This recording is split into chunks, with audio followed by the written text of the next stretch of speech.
said there is a spot on your brain that lights up, I don't know, the same way as MS would. And so it's up to you whether or not you want to pursue it further. So I lived that way for like a week and called the specialist and was like, I can't do this. I can't sleep. I wake up in the middle of the night at 4 a.m. and I am up the rest of the night. Like I can't function. And they were so sweet and were like, okay, we can move. She went back and talked to the doctor and they said they could move me up to this morning at 7:45. So that's a blessing for a lot of reasons. Find out today is gonna be life-changing because there's no way that I'm gonna be able to either one, I find out I have MS and my life is really gonna change, or two, I'm gonna find out I'm fine and my life is really gonna change because I want to be the person who is there for everyone going through stuff like this.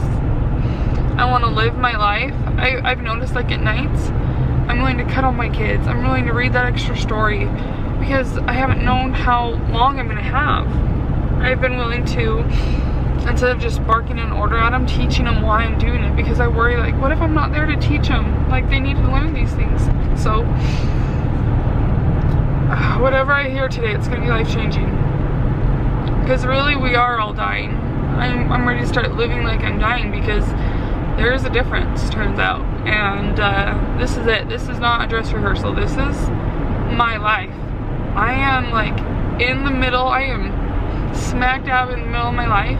What I hope is the middle of my life. And I hope I'm blessed with many more years here. I haven't done everything I want to yet. And the thought of not living a full life like I've always anticipated has been so hard.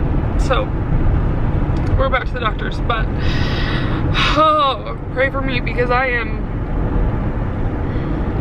nervous. I'm scared. I'm dying.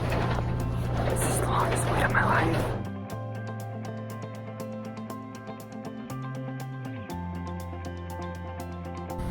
I'm feeling even more emotional now than I was before. You guys, I'm a mess. Okay, we just left the doctor's office. I can't even talk. I'm so happy. I'm gonna live! I thought not. I thought not. Siri, I thought not too. I really did. She was listening. I thought not. She was listening. That's so funny. Okay, I'm on my way to the next doctor's appointment. I still have 4 today, but so I feel like I can't really talk. I'll tell you more, but I just didn't want you to miss this excitement because we're pumped.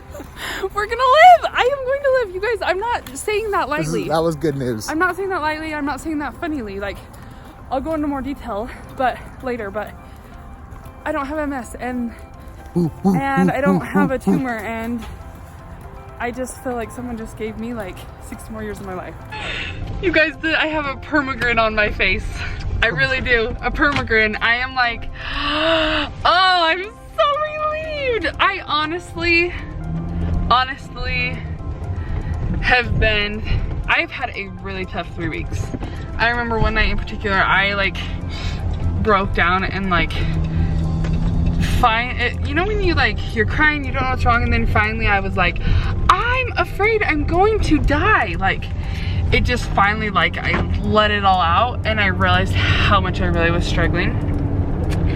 And to have the doctor look at me and be like, your brain is just fine, was like, ah!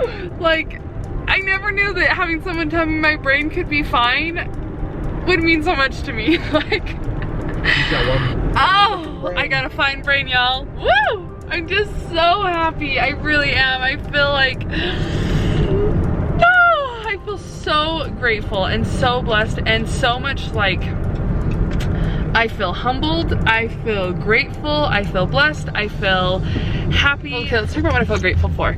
Obviously to be healthy, but I feel grateful for having this experience because it really has shown me it's given me a taste into how to better serve those who are struggling with something like this, and like how to have more compassion for it, because this straight up sucked. And I am so sorry for everyone who has or will go through something like this. I am so sorry, and I will pray for you and pray for you to find peace.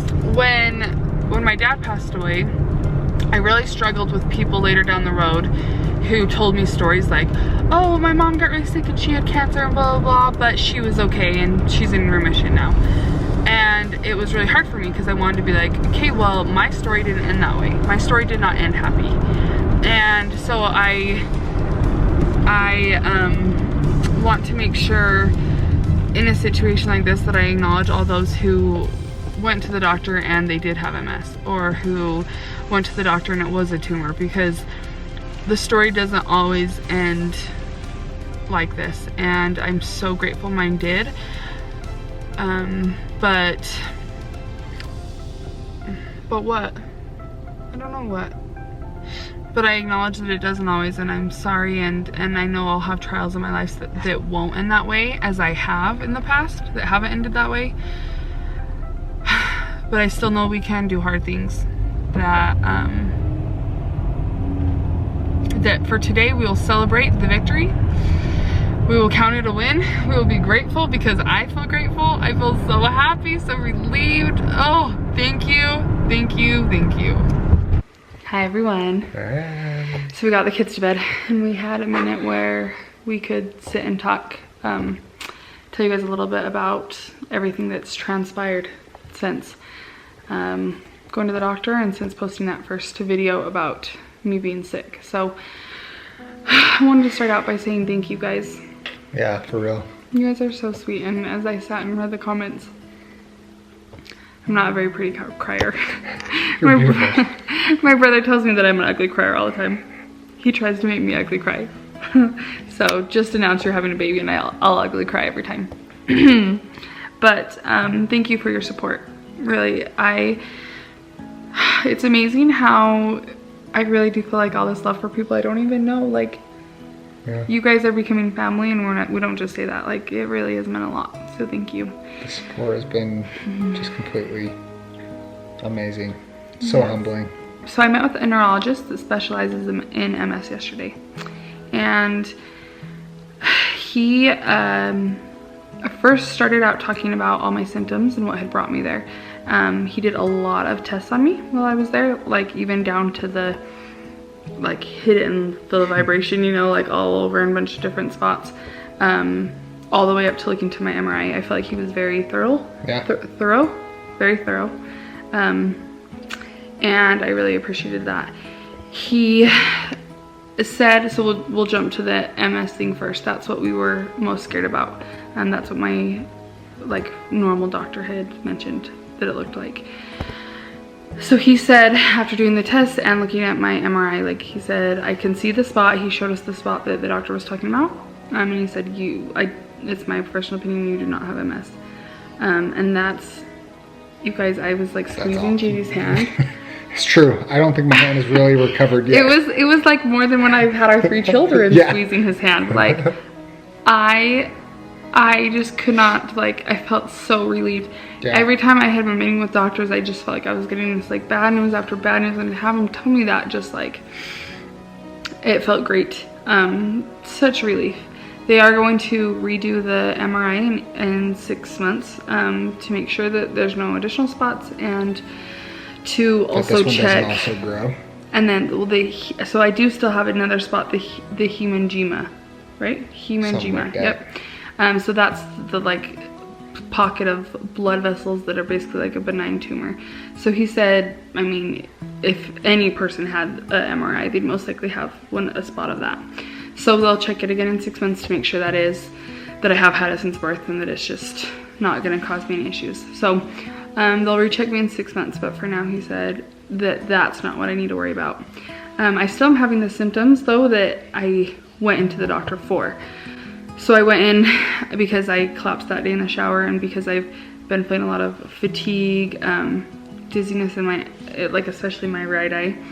And His opinion was that I do have a lot of neurological, that all my symptoms are neurological, but he does not think my underlying issue is neurological. He said I could also have, I wrote it down, orthostatic hypertension.